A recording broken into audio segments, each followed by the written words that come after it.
trying to create a web series kind of a thing for AI education.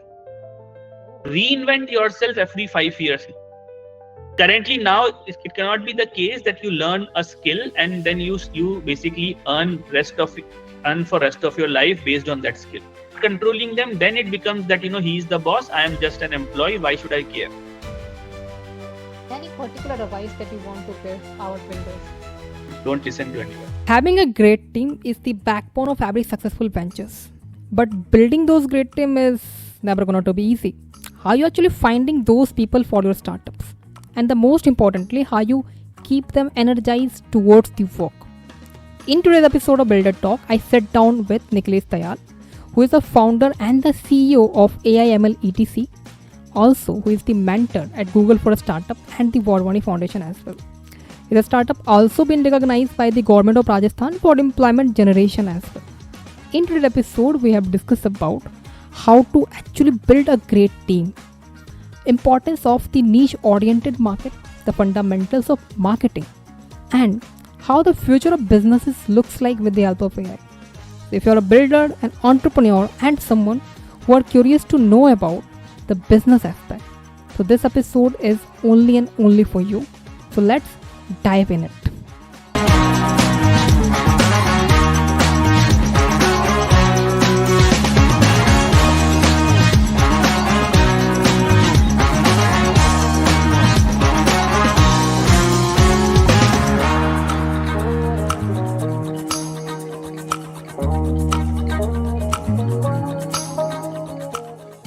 Hi Nikhilesh, how are you doing today? Yeah, hi Ashish. I'm doing good. How are you? Yeah, I'm also doing good. For coming this Builder Talk podcast. So before we dive into it, for me and our audience as well, they both are so much excited to know about your journey. So let's start from the beginning. Where are you from and how was your childhood days looks like? So I am from city of lakes, better known as Udaipur. So, like I would say, like I had a normal childhood. During my childhood, like I used to play badminton. I used to do theaters in my school and was an average, in academics. After after 12th, I as normally what we do, I also prepared for IIT. Now, based on my previous results, I should not have gone and prepared for IIT because I never used to I used to be a average guy. But then from that time all I had this thing that I should not have any regrets. At least I should try. If it not happen, I it will at least I should not feel that I should have tried for it. Yeah, So I prepared for IIT, and then uh, I could actually crack it. So I got selected in IIT JEE. But because of my love for uniform, I joined Merchant Navy and I did engineering from MERI Kolkata.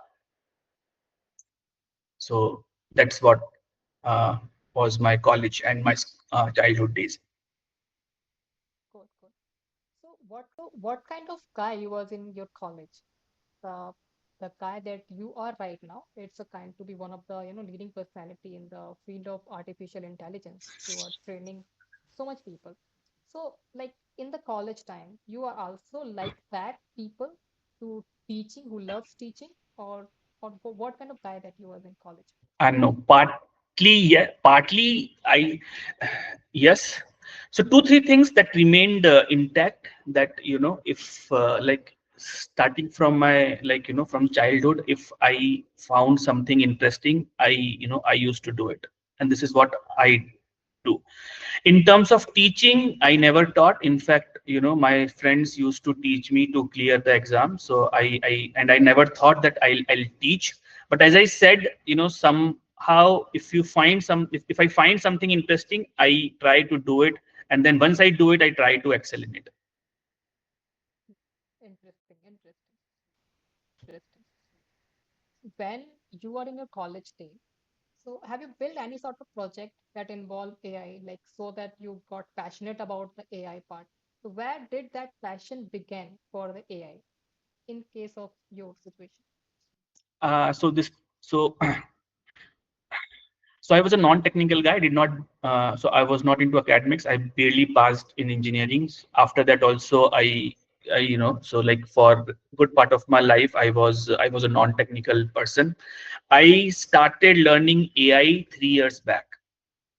Hmm. Okay. It was around 2022, and it was not AI. Basically, I wanted to explore technology, right? So I thought, okay, let me learn technology, so and it will help me. So I first started with blockchain. I learned on my own for 6 months. I was planning to. I thought that I'll build some product around it, but I could not figure out the problem.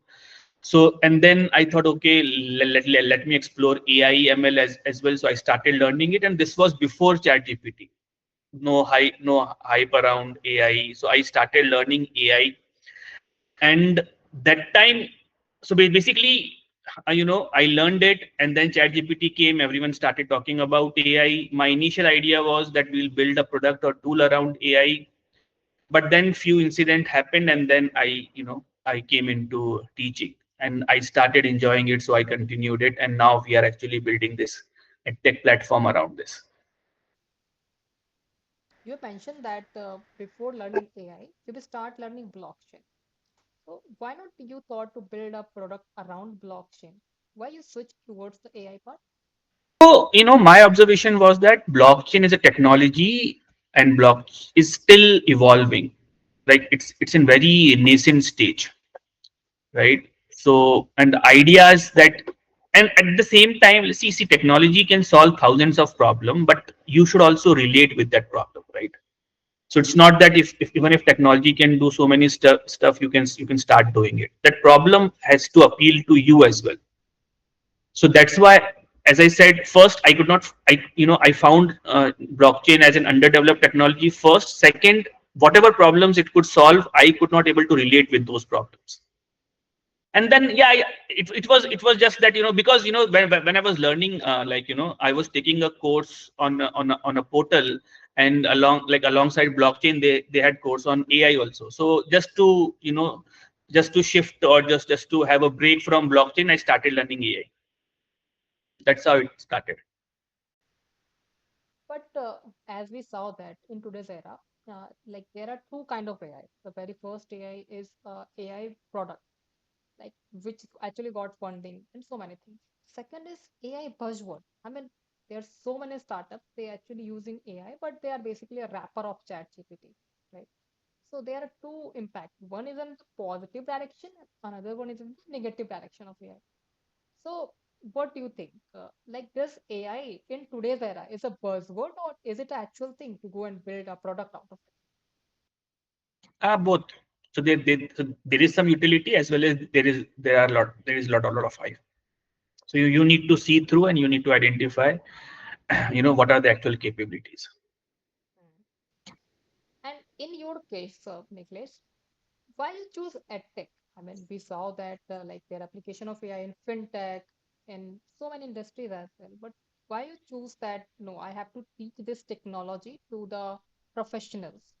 So why this segment came in your mind? So I would say EdTech chose me.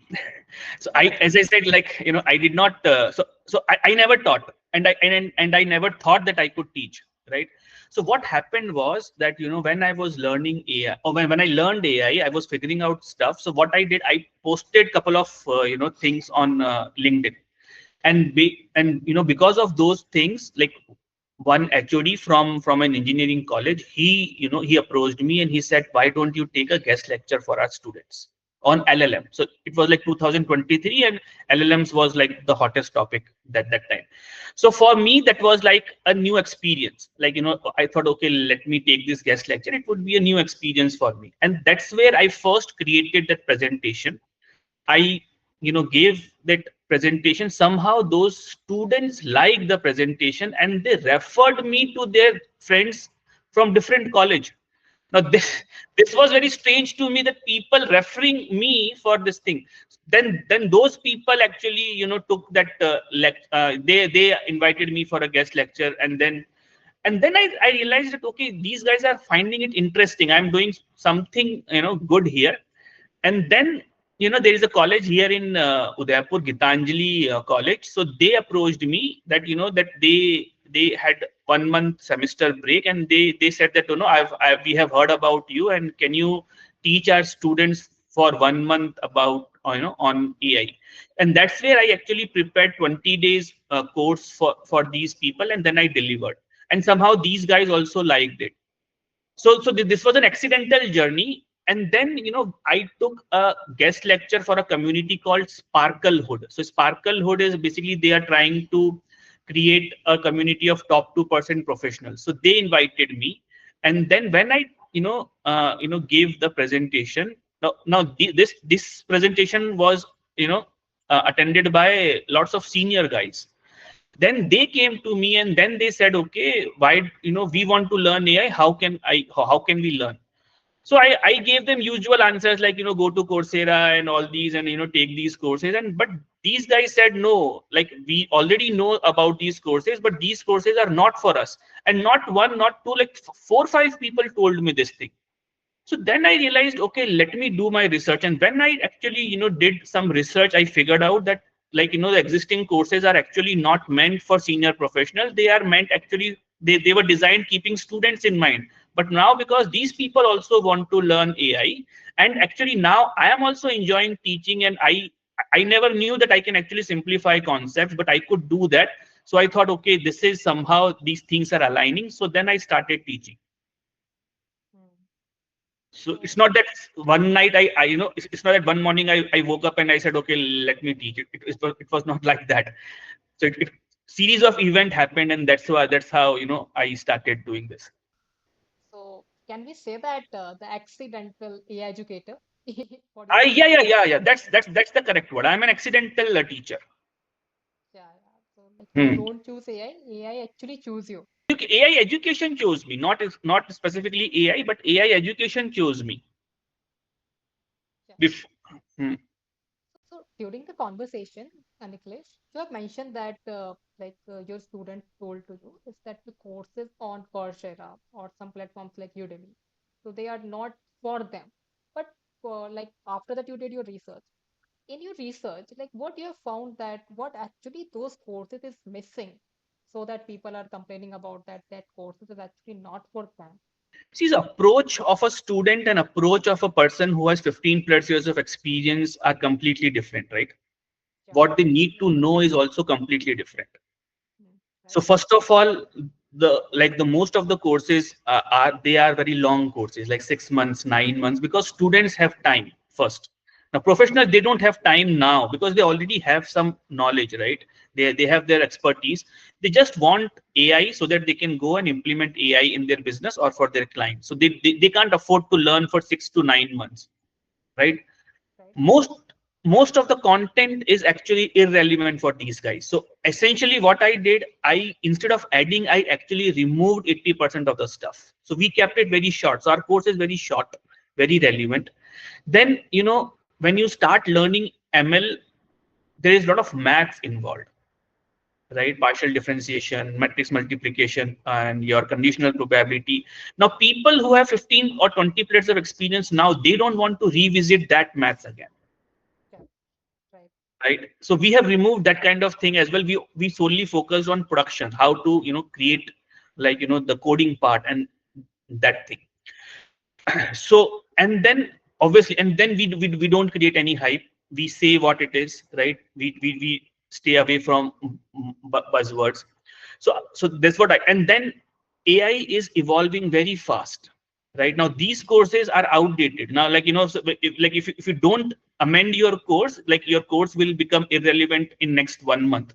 So we try to amend our course. We try to make it, like most up to date, like or up to date, like so these are the 4 5 things that we did. so that it becomes exclusively for senior IT professionals. So as of now, during our interaction, the interaction happened between me and you. It's interaction, my interaction between like Nikhilesh as an educator, right? Like as of now, what we've discussed about education and all. Now let's switch this mode to make like this conversation with Nikhilesh as an entrepreneur. So like from now, the question that I'll ask for you is regarding startups. Like you are someone you wear multiple hats. You, as you mentioned that you were into the merchant navy. So how those experience actually helped you? Like right now you are running a startup, you are running a team of people. So how your those merchant navy experience actually, helping you to managing those kind of things? See, what I believe is that, so whatever, so when you go to college, right, you learn many stuff. You learn about life in general, right? You make friends, and you go through lots of experiences. So specifically, if you say, like, like knowledge, that course, that learning, like, that obviously is not relevant. But what you experience in college, obviously it's relevant for rest of your life. Those experiences directly not really related to startups, like, have different challenges. You need to, do multiple things. So I would not say that those things are directly helping me. But startups is a different game. Like, I learned many things, like, while doing startups. So startup experience helped me in doing startups rather than any previous experience. So as a founder, before we actually start building a startup, everything began from the consuming the content. So when we saw that, okay, like Flipkart has this level of valuation, this company have this level of valuation, they are doing some incredible thing in that industry. So we thought that, okay, it's not a tough deal, or sometimes we thought it's too tough, right? So we have some sort of mental blocks before start building any sort of product, or before starting a startup. But when we actually get into that journey, then we saw that so much our mental, model that got totally busted. In your case, what was that mental model that you feel that before starting a startup that you thought, okay, these things work like that, but whenever you actually came into that journey, that totally got busted. Yeah, many things. Like, so when I first, my first startup was CV Bejo. We were building a mobile based platform for entry level jobs. If you are aware of this company called Apna. Yeah, yeah, So, Apna. so basically, we were building Apna back then in 2011 to 2013. We also raised funds for that time. So that was my first startup. And as you said, like, before first startup, you think, things are would be very easy. You have wrong notion about marketing, that once you start, people will come to you, and once you have a good product, people will start paying, uh, and then hiring would be so easy. So all those things, like, from recruitment to, building it, so from building your team to promoting user acquisition to building products to design, like, entire notion actually got busted. So yeah, that's totally understandable because as a founder, we saw that these things work accordingly, but actually Yeah. when we start Mhm. building, when the things got not sales enough, then we actually understand that is lack No of. one wants to join your team. No one wants to be your first customer, right? And they don't think you'll make it. And then things take a lot of time to acquire users, right? You think you'll go in the market and you'll acquire users. It takes 6 months to, acquire your first user. So those kind of things. Yeah, that's totally understandable. That's the real struggle to building a product Mhm. before get any traction or something. So as you mentioned that you was building CB Ratio back in 2011, right? Because if I remember, like in 2011, like India don't have that level of a startup ecosystem that it is right now. Right. So so for that time, how you actually think to let's build something in this industry? Because there was a company, Naukri.com, they are built in 2006, right? Why you think that in 2011, let's build something into the recruitment industry? So again, I saw the problem. So basically, if like so you were correct, very correct. People did not know about startup as a word itself was not famous that time. Even my college friends, they didn't know how startups work, as in how investment work. Why is anyone else will give you money, right, with for free, and even if you and they'll not take it back. So how this VC things happen. So even it was confusing for for people from from good colleges and from from corporate background as well. So but so again I found this problem because see, so I did my startup from Udaipur. When I came back, I saw that people were hiring using newspaper. So though Naukri was there, people were still using newspaper to hire, and people from tier 2 tier 3 cities was, and from job seeker point of view also, they were applying after seeing newspaper ads. So then I thought, okay, in this time we should have some technology. So that time mobile penetration was also not there.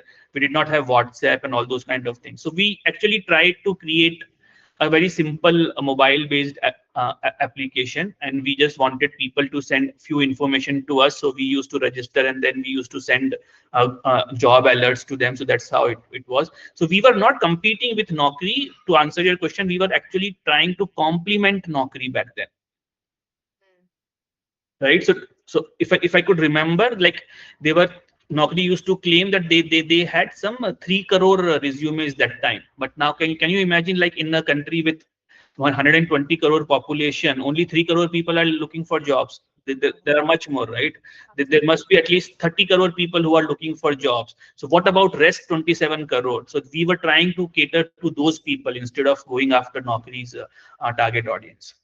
Thing is, what's your take on agentic AI? Right now, we saw that there are so many AI workflow that people are building these days.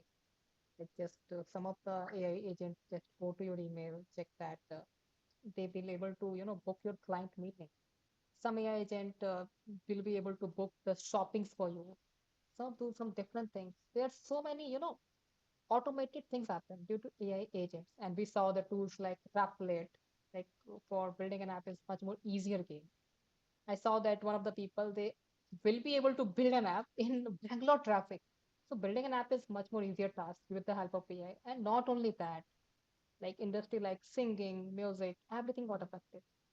So what's your take on agentic AI? What do you think? What will be happen after 5 years due to this technology? See, so AI certainly has its use cases, right? So, and agentic AI will also be, it's not going anywhere. That's the next thing, because that basically what LLMs do, they generate content. AI agents, they get things done for you. So that's the next step. Having said that, there are still certain limitations, right? AI agents can go wrong. For example, if you want them to book a ticket to Mumbai, they can book ticket to Madurai. Those things can also happen. So we still need to figure out these things. Security of AI agent is again a very important thing. People need to understand, like we talk about MCP, right? Now MCP servers are a security nightmare. It's very easy to hack these MCP servers. So a lot of work need to be done on that front as well. So so it's like, the agentic AI, it has its utilities. It's very capable, but at the same time, there are many things that we need to figure out. They, like, after 5 years, what I see, they can start inventing new things as well. Like they can invent a new drug. Hmm. So that's how, like, they can invent a new certainly, or maybe a new battery. They'll go towards that direction where. So what is the highest form of intelligence? What do you think? Like, who are the most intelligent people who have been there on Earth? People like Einstein, people like Newton, right? Yeah. People like Galileo, right? So in 5 years, AI could achieve that kind of intelligence. So these people actually invented things, right? Right? So now AI could also start inventing things. It could invent a new vehicle. It could invent a new drug. It could invent, a new something, or it could solve problem for space thing. So in that direction, AI could move. So AI, you think of AI as like Newton. I saw that in 90s. he was claiming about in future we will have a technology where we interact with Newton, where we interact with Einstein with just a single click. So definitely they was talking about AI, but like, what do you think? How much time duration after that we will be able to see that level of intelligence, that any human actually interact with that level of kind of thing? Just a scientist in your phone. That level of intelligence when AI will achieve. I think we have, so this is already there, right? You can character.ai, you can talk to Newton, right? Hmm. Yeah, yeah. But they are they basically trained on the old data. But when I say real Newton, that means they have a critical thinking. All of those things involved into it. Yeah, so that's what I'm saying, right? After 5 years, they'll have that critical thinking. That's what I'm saying. Hmm. So like So after 5 years, so currently, like, so what so character.ai or all these things, like you are talking to past characters, right? You're talking to Newton, which is yeah, past. But in 5 years, so it's not Newton. It's like you can think like a person who is like Newton of present time.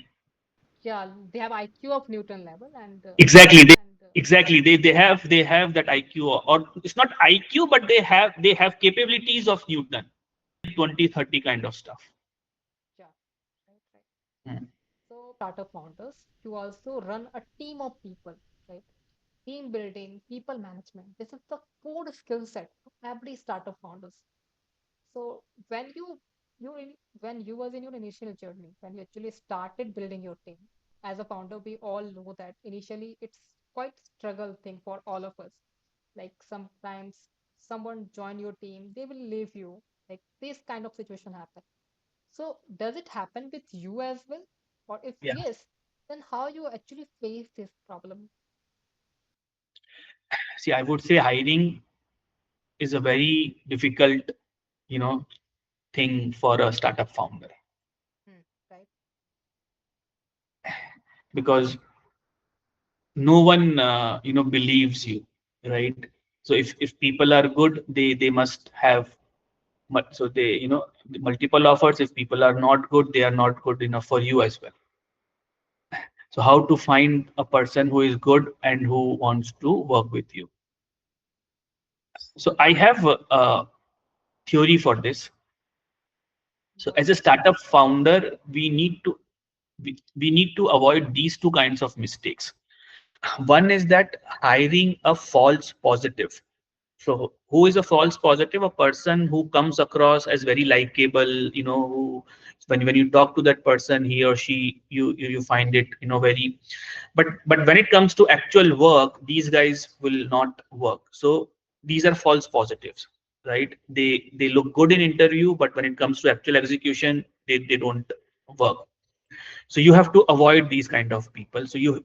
And second is false negatives. Now these are the game changers, and every founder should have a knack of identifying false negatives. What are false negatives? When you interact with them, you will not find them appropriate. You don't think, but when they work and when you train them, when then they actually start, and when they start executing, and once after 3 to 6 months down the line, then they suddenly their game improve. And because they don't come across as good candidate in interviews, they no not many people actually were hiring them, or not many people were actually betting on them. And that's where your knack should come, to identify those kind of people whom you can train and can become game changer in next 6 months. So as a founder, you need to develop this knack if you have to build an early team. Identify those people, they are actually focused on working, right? And this would come with experience and intuition. There is no, so first you have to intuitively, you'll find that there is something about this guy. Maybe he is not coming across as a good candidate, but there is something good. So you intuitively, so you don't have to apply brain, then you have to use your intuition and give that person a chance. And then also, while training, like while you are training that person, give that person the freedom to fail. Mm-hmm. Okay. So I have hired both kind of people. I have hired people who are very good in the interviews. They were very good in 1 month, but they so I had to make part with with them. And but the same time, I also hired these people who actually became game changer. So and they became so like they actually handled. So when when we were so we started with Udaipur, then we opened an office in Jaipur. So now our one of our guy, he actually handled the entire thing of in Jaipur. And when he first came and the first call he made to a client, he was like completely sweating and he said, "Sir, I'll not be able to do it." But I said, "Okay, like why are you afraid? Like I am giving, right? If even if you fail, that's my responsibility. Like that's my problem, right? You just go." And then I trained him. So the idea is, so you as a startup founder, you can't go with usual suspects. That's what I'm trying to say. You need to identify those people who are not diamonds currently, but can become diamonds in next 6 months. Hmm. You have to be the future driven. You have future driven is there, but how you identify? So that comes from intuition. Hmm. Right, right. If you apply brain, then you'll not able to find you. It has to be an intuitive process. So, Akhilesh, as you mentioned that you will train such candidates. First of all, you identify that who could be the best fit, then you train that, right? So, like, what happen is sometimes you hire a good people, train them as well, but after 6 months, after 1 year, they will leave to you. They will get best offer to another company. They will go to that one. Does it happen with you? And how you actually protect yourself to prevent yourself from this situation? I think there is no protection here. So this happens. This happens. This happens all the time. So you should. I think you can't avoid this thing because it's the like. And currently now everyone is looking for better opportunities. They feel so. One, people will only stick if your startup is growing, and they can see that your startup is growing, Right, right. right? And they can see like so and how they'll see, okay, so when they joined, there were not many customers. Now you have some customers, or you have some renowned customers, or you get some investment, or your like as a founder, you get some media coverage. So they can see, okay, things are moving in positive direction. So then they'll not leave, right? So then they'll try to stick to you. So you have to show them that things are moving and moving in positive direction. If they see that nothing is happening in last 1 year, then they'll definitely leave. You can't avoid that, right? And even 1 year is more. Like every 6 months you need to give them something to cheer for as a startup founder. That's one thing. And then even after that also, people leave. Then you have to just prepare for that, and you just need to have backup plans. That's it. That's also makes sense because everybody think that the company where I'm working is it actually growing or not. Everybody has Exactly. their own growth as well. Right. So, Because for how and at least in Indian setup, right, like those people have to convince their parents as well, mm, right. right? Because right, so it's not that so even if they like working with you, their parents are not working with you. Their parents don't know anything about you, what kind of work you are doing, what kind of thinking you have, what kind of vision you have. Their parents only think, okay, you are earning this much, and if you go to a better company, then you'll earn more. That's the only thing, right? So now when all these things happen, right, now these people can actually go and show it to their parents that, okay, you see, we have got 5 crores of funding. Right? So you need to give them something so that they can show it to their parents. Right. Validation part comes in. Exactly. Validation. So you need to give some validation to them. How will, because their parents will continuously push them, that every month they'll say, why are you not applying for other jobs? Mm, Right? right. Why are you just sticking with this startup? Tomorrow if this company will be shut, where will you go? You will waste your time. All those kind of things they keep saying to the person every month. So this person needs to show something, right? That no, we are doing some good work, and this company can become big tomorrow, and then we'll be part of this bigger company. So they need to show something to their parents. For a startup founder, sometimes what happen is you have a very much energy. to running a company, like take it to the next level. You have that energy. But sometimes what happens is we are not be able to fuel our team to work on that energy level. So how you actually fuel your team so that they all are working with, very crazy mode kind of stuff. Because as a founder, definitely it's your company, so you have that energy. But any company also run by the team as well. So it's very important to having a motivated team. So how you actually energize or motivate your team towards work? So again, this thing, what I said earlier, gives them some energy. At the same time, you need to create micro owners. What So is so this? that micro owners. So you are saying that we are the owners, so that's why we can work hard, right?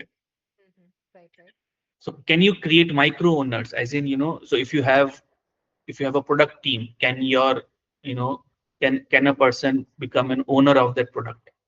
When once he starts owning that product, then he also starts thinking like you. Hmm. You're owner of that. You have to own that, Mm-hmm. right? And so when you say own them, give them complete freedom to execute. Give them ownership. Give them responsibility, right? Yeah. Yeah, Their product exactly. So that's the ownership, right? mm-hmm. So they need to own that thing. Once they start owning, then they think like you. It's like their product and they will take decisions according to that, work according to that. Exactly. Yeah, And then that's obviously you have to help them, and then you the idea is that you can't control them, because once you start controlling them, then it becomes that he's the boss, I am just an employee, why should I care? hmm. Right, right. Hmm. So you also work closely with Google for a startup as a mentor there as well. I would love to know about what's your experience there? What you find that what kind of product that Indian founders are building using AI there, and what kind of mentorship that you are providing to those founders as well? See, with Google for Startups, I mainly help them with AI. Like what? Could you please tell some one or two startup example? Startup example I might not able to tell you, but like, so, or basically I can't name them, but the idea here Oh, is, so, hmm, so they what Google does, it organizes AI days for startup, right, where multiple startups come, and they also select startups for for Google for Startup program. So then our job is basically, if they have any thing related to AI, then we guide them on AI part. So my specific role is to guide them on AI, not on other things, because I'm a Google developer expert for AI. So I help them with AI thing. So if what you said, like if they want to integrate AI agent in their organization, or if they want anything related to AI, or if they want to use, like, how they can use Firebase Studio, how can they build apps based on Firebase Studio. So those kind of things I help them with. Google for Startups, my is for, I help them with AI. and the same thing that you also do for Wadhwani Foundation as well. Yeah, same thing, almost the same thing. So but in Wadhwani, if there are any educational startups, then also I can help Hmm. them. So what, have you implement any sort of AI feature in your own product? Like Yeah, you yeah, have we are any building a personalized AI teacher kind of feature. So basically, then so it has a self managing memory. So basically, first of all, let's understand this. So who is a good teacher? So a good teacher is one who does not give you the answer immediately, but makes you think. right? So how is it different from ChatGPT? So you ask a question to ChatGPT, ChatGPT immediately provides you the answer. Hmm. Right, right. ChatGPT is an assistant. Hmm. ChatGPT is not a teacher. Now, what is a good teacher, or who is a good teacher? Teacher that makes you think first rather than giving you answers. It can also make you think. So, for example, let's say if you ask what is generative AI, so then teacher would say, okay, before we talk about generative AI, let's talk about AI first. Tell me what AI is, Yeah. right? And then student will answer, okay, AI is this. Or if let's say a student can also say, okay, I am not aware of AI itself. So then teacher would go further basic, then it would ask, okay, what do you know AI application in real life, things like that. Okay, so with this, basically teacher can analyze the current knowledge of the student, as well as it also understands the learning style of the student, and then it can store these things in its memory. So now the next time when you interact, it understands, okay, Ashish knows this thing, Ashish is a fast learner, so I'll respond to Ashish this way. And if Nikhilesh will come, he has this knowledge, and he is a slow learner, so let me respond to him accordingly. Hmm. So to train the model according to the student input, just like We how are, you yeah, we train are the. training, but model is actually managing this thing. Okay, okay. So we have built an AI agent that actually, once you start interacting with the AI agent, it will basically understand about you, and it will become personalized based on your current knowledge and your learning style. Mm. Yeah, right, right. Mhm. So how you're building this? I mean, are you using any sort of open source model like Llama or anything Yeah, like yeah, that? yeah. No, no, we are using an open source model Mm. to build this. And talk about your product, like AIML etc. That's your product, right? Mhm. So as of now, where your main customer base is? Is it in India or from the abroad market as So our target audience mainly is Indians living abroad. well? NRIs, okay. Indians living abroad. So people, they are Indians, but they are living in US, UK, Australia, Canada, Singapore. But why you target those people? What actually you find that interesting on it on them? So basically, we are targeting senior IT professionals, Hmm. Right? and we have a premium pricing. Currently, we charge like 1100 USD for our course. So mainly, these guys find it suitable. That's the reason. Another thing is that the marketing aspect. You living in India and you market your product to the abroad country. So Mhm. what you do for the marketing aspect? How you do market? How you actually do the market of your product? Mainly through LinkedIn. Like through the founder led content or something else? So two things. One, so I'm a GD, as I said, GD for AI. So I get invitations to go and speak in lots of tech events. So I go there and talk about AI, right? India as well as abroad. And then then I also post a lot of content on LinkedIn. So I have around around, so I have 14,000 plus followers. So that's how we get the queries. And then now we have people, so people also refer and they recommend. Hmm. So yeah, your main distribution channel is from LinkedIn Mainly LinkedIn and technical tech events. events. Yeah, offline Yeah, distribution channels. offline. Yeah, so where I go and talk. Okay. If if anybody have any sort of product. So marketing is something that would be vary according to product by product, but some basic Exactly. principle of marketing will be the always same, right? Mhm. So what's your marketing framework? For example, if I am starting a SaaS-based business, but I have to market it. So what are some basic of marketing that I have to keep in mind in 2025 to market my SaaS? See, so the basic principles are the same, right? Like you first you should have a, good product, right? Yeah. And you say good for, and then you should.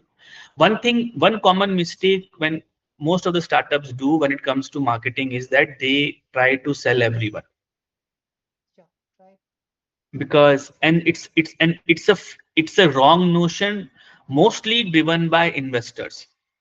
Because if you say that my segment or my target audience is small, then we think that investors might feel that it's a very small company, so they'll not invest. This is not the case. Some investors actually say that, and that's the problem, and they are not the knowledgeable investors. So first of all, you have to actually identify a niche, a micro niche. Even if you have 1,000 customers, you go after that segment, you become king of that segment, and then you slowly expand. That's how it works. But the major thing what we do is that we, from day one, we say that we want to serve 1 crore customers, or we are going after 1 crore customers, or 1 million customers, or 1 billion customers, and then you spread yourself thin, and then you don't end up making, acquiring users. So you have to identify your niche, and there's a framework for it. So if like for anything, so like when you identify your niche, you should not have more than two competitors. That's your actual niche. If you have more than two competitors, then you have to further segment the market. Instead of going wider, we have to focus on the niche-oriented market. Exactly. Narrow everyone, because that's how companies are built. Because see, like when you start, you don't have resources to go after a bigger market. Yeah, right. So there is a saying that you should target unsatisfied minority. So any market, be like there would be a very small segment which is unsatisfied with the current existing options.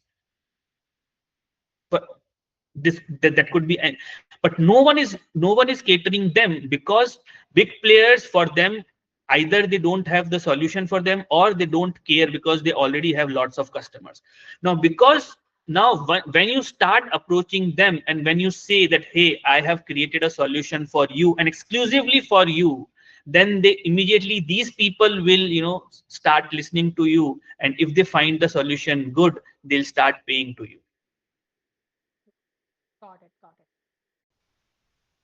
Instead of going wider, we have to focus on the niche-oriented market. Exactly. Narrow to become king for that segment. Yeah, And that's how it worked, right? If you see, like Amazon, Facebook, right? Facebook started with one college, right? But then but those people hooked, right?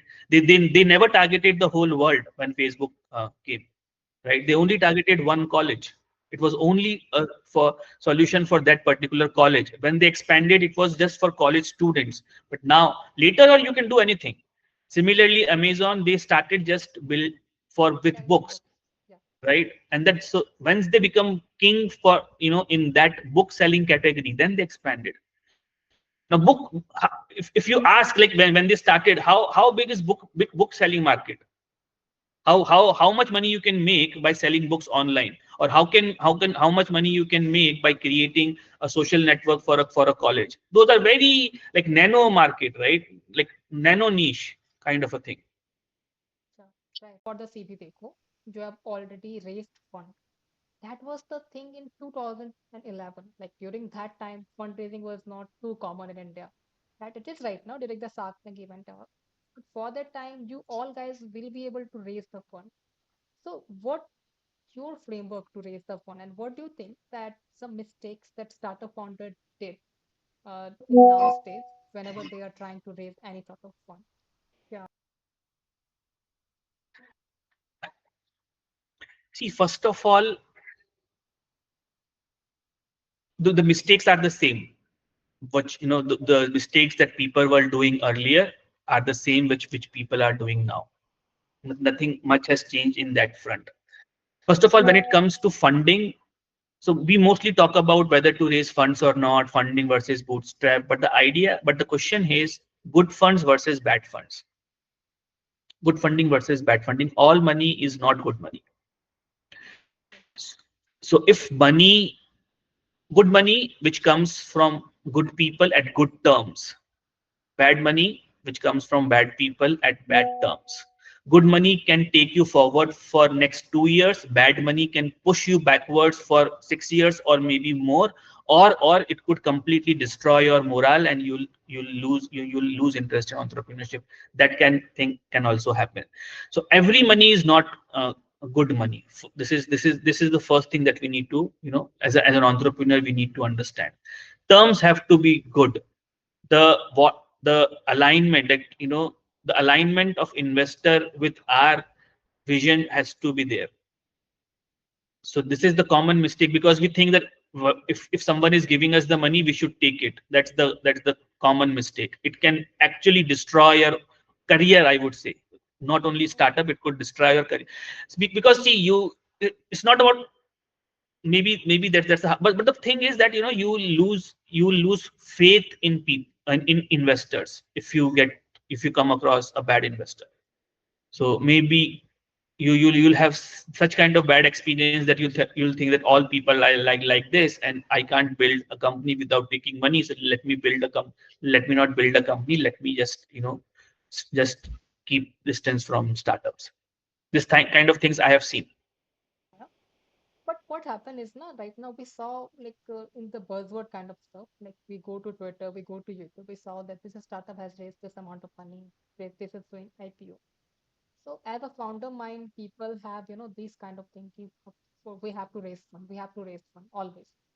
So what, and due to that, they will commit that level of mistake. If anybody offers Right. them any sort of fund, they will just go there. But the thing is, uh, what do you think? When will be the right time for any founder to raise the fund? So do they have a particular framework that if you have achieved this level, then go to raise fund? Otherwise, you have to run the startup bootstrap.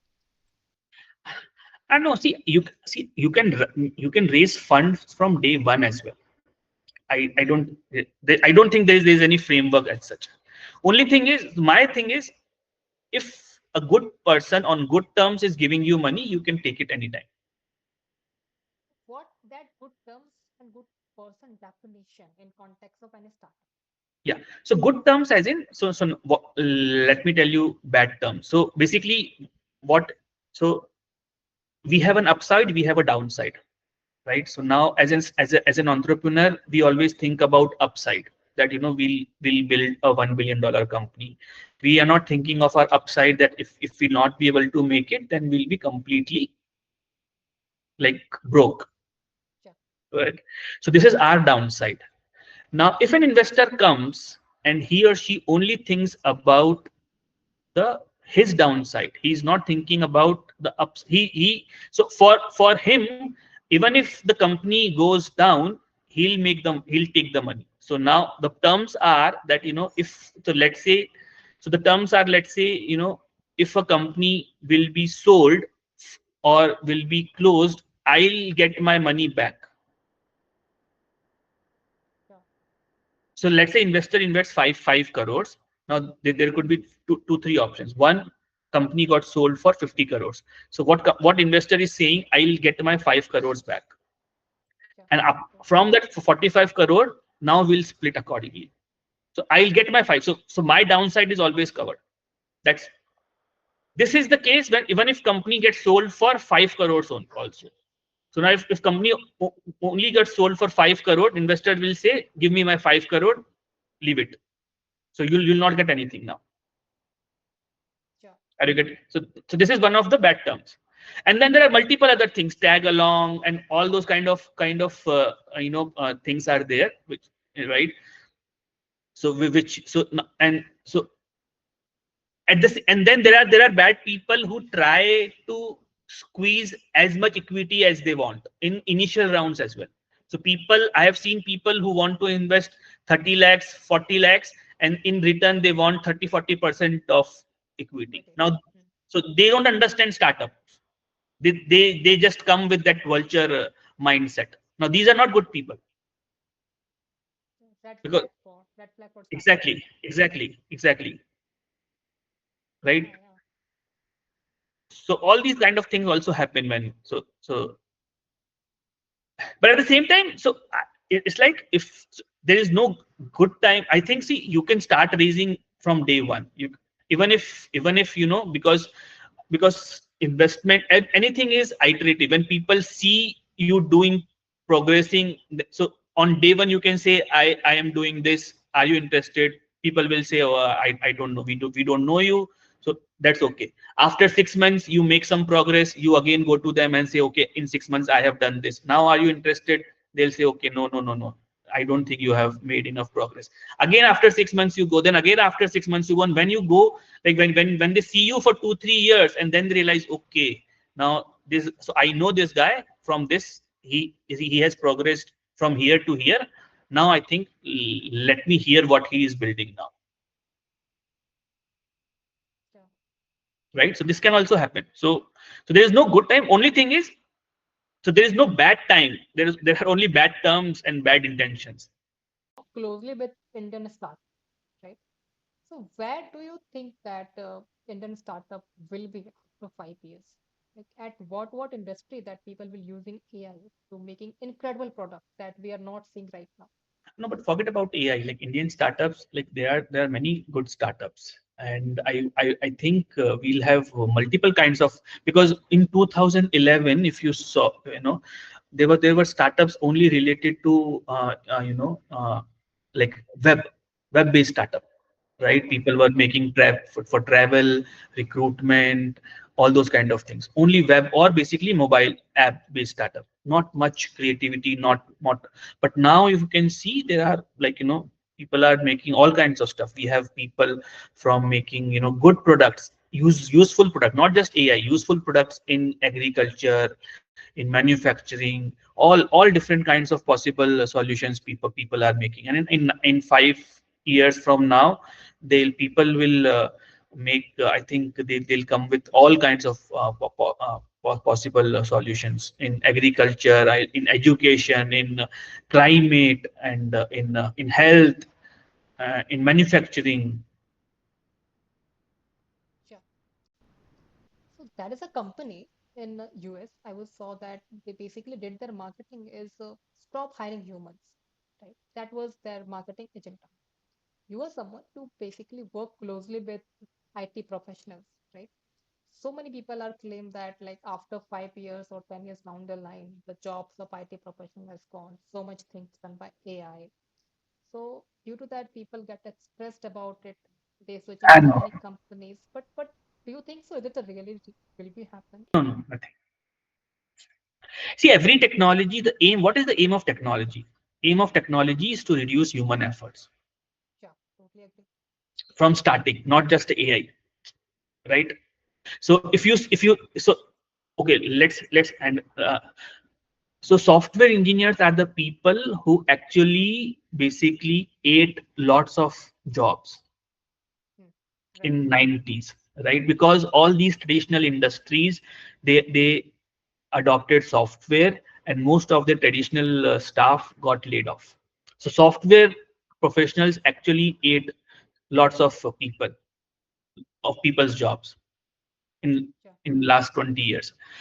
Now technology is now replacing them. So and and it's not right. It has been happening. It's not the first time, right? Like when computers came, like you in 90s, like many senior people, like many senior bank managers, they could not save their job because they did not know computer, Yeah. Right. right? They hired new young people who knew computer, and they had to laid off these senior people like 50, 55 plus years old bank managers. So computer also then replaced many jobs. So this is the trend, right? So it's just a thing. But at the same time, it's not that computer replaced everyone, right? People are still doing their job. Similarly, this is what happens with AI, and this is what happened 10 years later as well. It's not that complete. So this is just a marketing gimmick that you don't hire humans and all. At the same time, people who get worried are also should not get worried. And even if they are worried, then it's a cycle. It's this is how the world functions. Hmm. Okay. But how they actually prepare themselves for the future? I mean, in IT industry, we Upskill. saw See, that. currently upskill. Simply, you have to. There is no, see, currently it cannot be the case that you learn a skill and then you basically earn for rest of your life based on that Right. skill, Yeah. right? You have to upskill, and I'll not say upskill. You have to reinvent yourself every 5 years. When You you have to when you say reinvent reinvent, reinvent yourself. when you say reinvent, what it mean actually? Just give you the real So when I example. say reinvent, like, so currently you are a engineer. 5 years down the line, you could be creating content. Oh, totally change the Totally, industry, you mean? yeah, completely different thing. You have to reinvent yourself, which you actually could not think that I'll be doing this. You could be doing this because that's the norm. Marketing was never about dancing on Instagram. right? Right. Marketers were used to work with agencies, used to work with big, you know, senior people. Now, like marketing people are dancing on Instagram, completely, right? Right, right.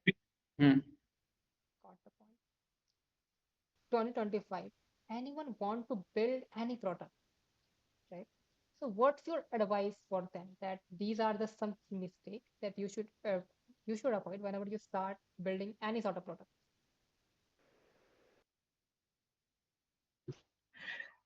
So first of all, don't make a generic product.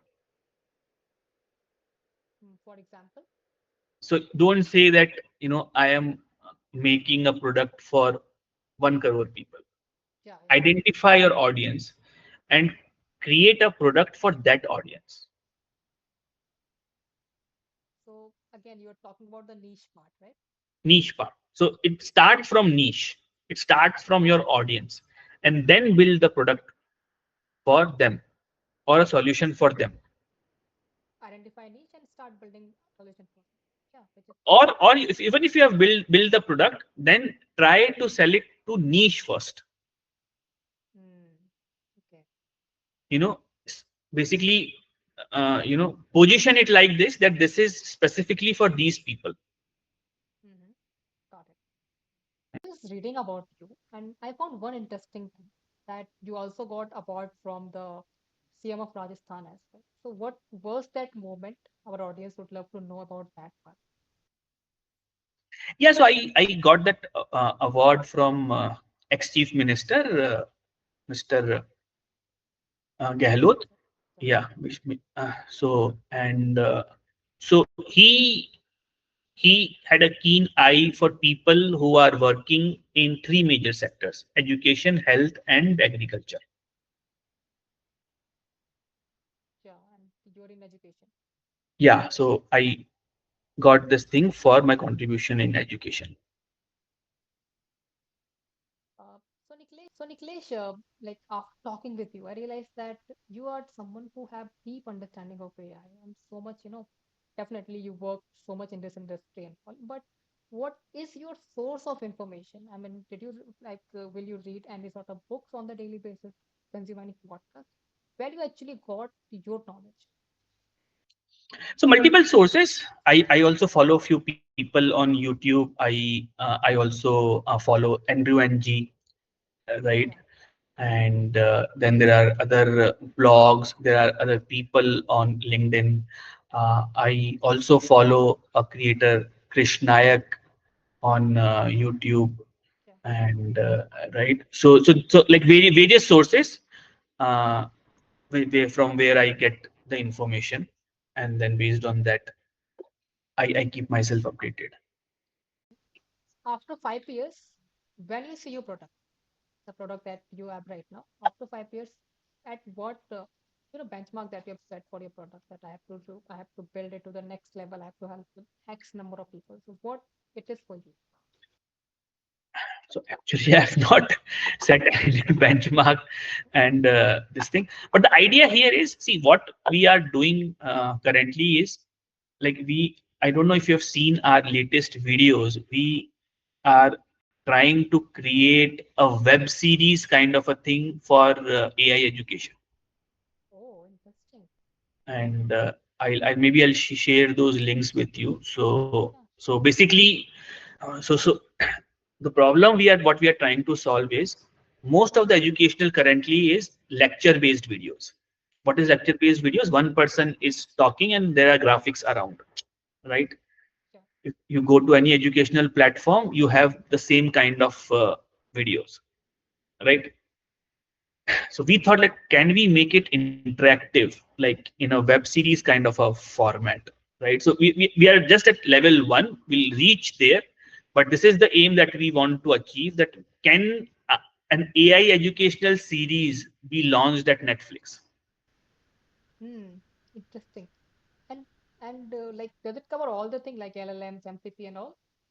So we have started with AI agent. I'll share the videos. So we'll start with AI agent, and currently the production quality, like, we are just there, just a very basic thing. But the idea is to make these videos so interactive, so interesting, so that people can binge watch these videos.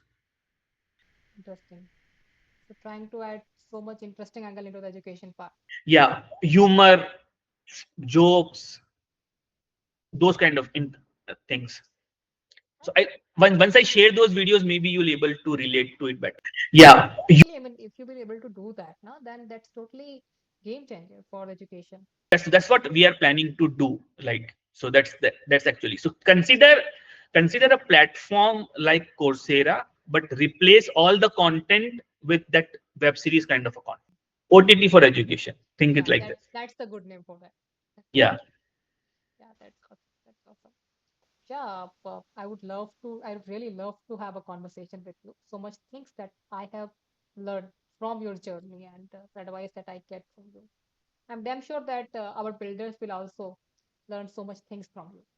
So, any particular advice that you want to give our builders? So advice is don't listen to anyone, Why you're saying this? because see, so because you only know your capabilities, what you can do, only you are aware of those things. Yeah, right. So like 3 years back, if someone said that, if I said that, I'll learn AI, no one believed me, because Yeah, my you are background was completely different. non-tech background. Yeah. Yeah, because I came because most part of the life I did sales, Oh, it's yeah. right? So I was a non-tech selu, right? So so I used to sell, even if my in all my startup I used to sell, right? So no one, so but I could think that no, I can learn it. Then after learning, no one could imagine that I could teach them, because but only I could only feel that I could teach, right? So if I listen to those people, I can't able to do what I'm doing it currently, Mm, because you know yourself best, yeah, right, right. right? So just stick to your, just your instincts, and follow those instincts. Great. Before we wrap up this episode, one more question that I'm curious to know about it is that you are someone started learning about AI before the ChatGPT evolution, and right now we can't imagine our life without ChatGPT. So for the time, how you train yourself to about these things, and if anyone want to learn AI, and what happened today is there is so much content on YouTube, so much things available. Due to that, people got confused. So how they can learn about AI, and how you have learned on that time about AI? So I have written a blog. I'll share that with you. So how I learned AI in 4 months, 4 months. and I started with basics of machine learning, and I covered till LLM. And in that I covered supervised and supervised neural networks, then your computer vision, your natural language processing, and then LLMs, fine tuning, RAG, those kind of things in 4 months. And I've written I basically I've documented that thing in a blog. I'll share that blog with you. You can Sure, follow that. Mhm. sure, sure. And sure. Thank you so much for coming, Nikhilesh. I really enjoy this podcast a lot and learned so much things from you. Thank you so much for coming. Yeah, thanks Ashish, thanks for having me. So that's it for our today's episode of Builder Talk. I hope you really enjoyed this podcast and got some insightful ideas as well. I will see you in the next episode, and till then, be curious and keep building.